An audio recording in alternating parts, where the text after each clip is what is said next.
Hi folks, this is Nathan again with the ebookreader.com. Right here I got the Icarus llumina HD. This is a new Android powered e-reader, and I wanted to break up some of the reviews so the review isn't so long. So for this review I'm going to focus on PDF files, show you how this device handles different PDFs in different ways. There's different apps you can install, and it comes with the preloaded app that supports PDF. So let me go ahead and show you how the preloaded app, how everything lays out and how it works. So this is the device's home screen, and as you can see it doesn't seem to be handling covers very well. I've got these loaded in from Dropbox and it doesn't show the covers. Some it does show covers for. So that just seems to be where it pulls it from. I'm not sure exactly what the deal is with that. But if we go in here to the books list, there are different ways to view your files, your different places that books are stored. I kind of like this view the best, and then it also shows you how things are laid out as far as what format something is once you actually get to the book. So yeah, that one shows EPUB. So this device comes preloaded with a bunch of books in different languages. A number of them are PDFs, as you can see. A lot of these list PDFs. Some of those actually do display the covers. But let me go ahead and open up this other PDF and show exactly how the PDF features work with this default app here. So it uses the Adobe Reader app. This is actually different than the Adobe Reader Android app. This is the Adobe Reader Mobile. So let me go ahead and show you exactly how this works. So right off the bat, the first thing you can see is first off, the page buttons work. Right off the bat though, the first thing you can see is the text looks really light. It's like really light gray color. So there's a setting that you go in here. It's a second notch over, and you increase the boldness right there. It's sort of the grayscale boldness, and so that does increase the darkness of the text. As far as settings go, this app doesn't have a whole lot of settings. It's pretty basic. We've got the page slider right here. You can jump around. I would have thought that this would have been able to open up a dialog to add a number, but it doesn't. Then we've got the back right there. So if you jump to something, then you can go back. And then up here we've got bookmarks. And then you've got the table of contents list. I kind of like how it handles the table of contents by having the nested sections right there. And it also has the search up there, and that's the front light adjustment to this device. Obviously it has a front light built in. I got it set at about half right here. Here's just a look at it with the light off, just to give you a look.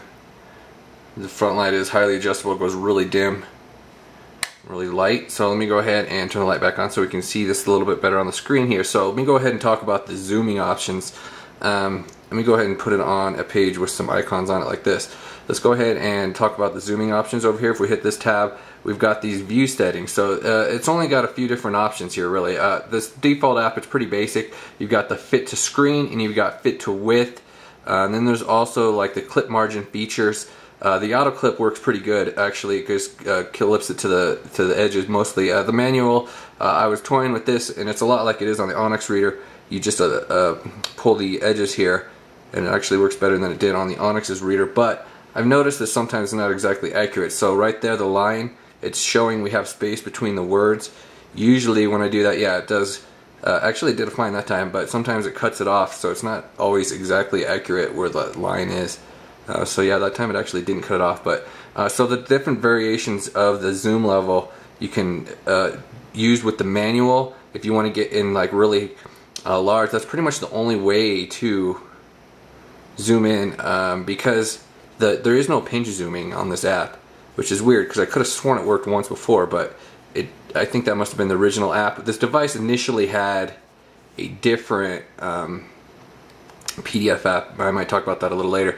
So yeah, that's pretty much it for features though, is what I just showed you as far as the zoom options go.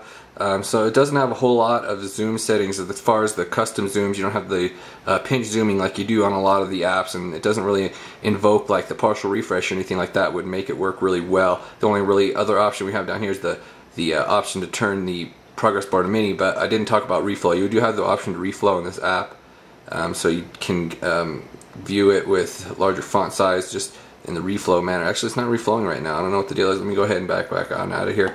Maybe we need to reset the zoom level first, because that was not reflowed right there. The clip margin thing does go kind of weird when I don't have the auto set back. So let's go ahead and reset auto, hit reflow. That didn't do it again. That's definitely not reflowed, because those objects would all be in a line instead of all spaced out like that. So there must be some way to reset this. I don't know, it was working earlier. So like I said, this app It's just kind of weird with the zoom settings. I was messing with the clip zoom settings before and it wasn't being accurate, but then like I showed you, it was being accurate just a second ago. So it just sort of depends, I guess, sometimes on how finicky it wants to be or not. For whatever reason, it's really not reflowing, because that is not reflow right there, but it was doing it earlier with this exact same title, so I find that kind of strange. There we go, that's finally reflow right there.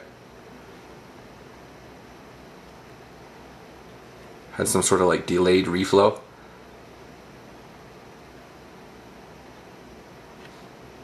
Okay, so like I said, this app, it's pretty basic. You know, I don't want to spend a whole lot of time showing you this, because we can go ahead and load up the regular Adobe Reader app and have a little bit more as far as features go. So it does have the rotation as far as landscape mode goes right there, which obviously is going to work better when you have it set to width. Let's go ahead and set to width right here.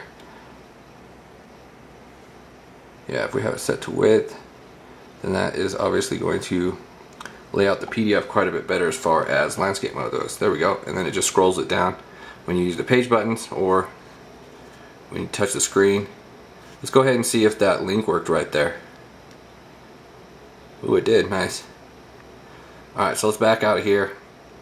Go ahead and get back to portrait mode. Okay, so that's pretty much it as far as features go with the built-in PDF app. Let me go ahead and show you some other options here. So one thing I would have thought with the Icarus Excel, you can, or the Onyx Books T68, you can tap on a title here and get options to open different apps. As far as I can tell, there isn't anywhere to do that on this device. Even when you go into the book section, you just get the option to like rename it. You don't get the option to open, select an app to open it with. So one way you can work around that, of course, is using something like Calibre Companion or Dropbox. If you come in here to Dropbox, you do get the option to select what you want to open the file when you go ahead and click on it here. So we'll give you the standard Android options right there. So that was the Adobe Reader app right there, the built-in one that we were using.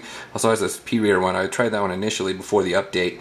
It did have the pinch zooming, I think, but they said it was more stable with the Adobe Reader PDF, so they went over to that one. Let me show you this Android Reader versus the regular Adobe Reader though, so it's going to be quite a bit different as far as the features go. We got a lot more features with the Adobe Android app. Like you have highlighting, you can do on-screen markup, and then those actually get saved to your Dropbox. So I have one of those annotations on here somewhere. I don't know if we'll come across it, but so as far as this app goes, we do have some more features. But like with any other Android app that's an e-reading app that isn't coded for page buttons, these buttons aren't going to work like it did with the preloaded app, and so things are going to be like more jumbled when you page turn because of all the page refreshing and such. Okay, so we've got different view modes here. Let's go ahead and change the view modes. So I got a single page right now. You can have the continuous where it basically goes, you know, up to down like this, and you can scroll like that. You know, it doesn't work bad. The text gets kind of fuzzy at times. You can use this refresh button right there. And then, so of course, this app, it does have the pinch zooming.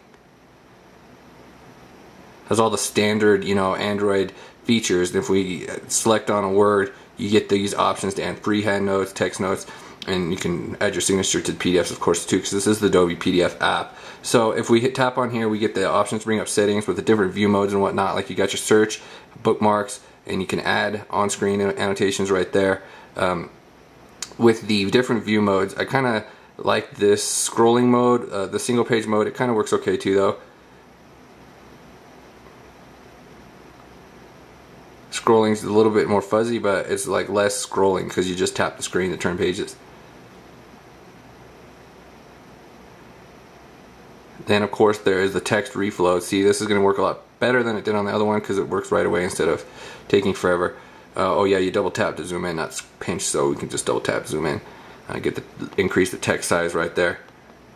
Oh yeah, buttons don't work. So let's go ahead and reset this back. Single page view. You also got that night mode, which is kind of strange, obviously, on e-ink, where it inverts everything. Okay, so with this app, you got the navigation bar down here, and if you tap that, you do get the option to add a page number.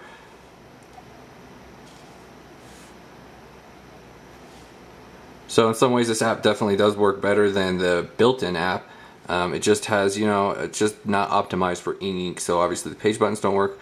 That's how it's going to be with other apps. Like I have Easy PDF installed on here as well, and it's just so tablet oriented. It's hard to deal with on an ink screen because there's just so much flashing and there's stuff on the screen. You could possibly get it set up with some settings, but there's a lot of stuff to do with that app. One other thing with this Adobe Reader app, we were using that basic file right there. I always like to test this 90 megabyte image file with these apps just to see how it handles it. And this app, it's kind of deceiving because at first it loads it really like pages. I'm like, I can't believe page turns are this fast on a PDF on an e-ink e-reader, but it sort of seems to like load a few pages and then sort of cache them, I think, and then it really bogs down if you like keep trying to page forward really fast. So if I page forward, then it just stops the paging forward after a while, and then it kind of freezes up for a little bit, and then it will start going again. I'm going to go ahead and wrap up this review right here. Check out the ebookreader.com. I'm going to post some additional reviews for this device, of course. If you're looking for some more info, check that out, and thank you for watching.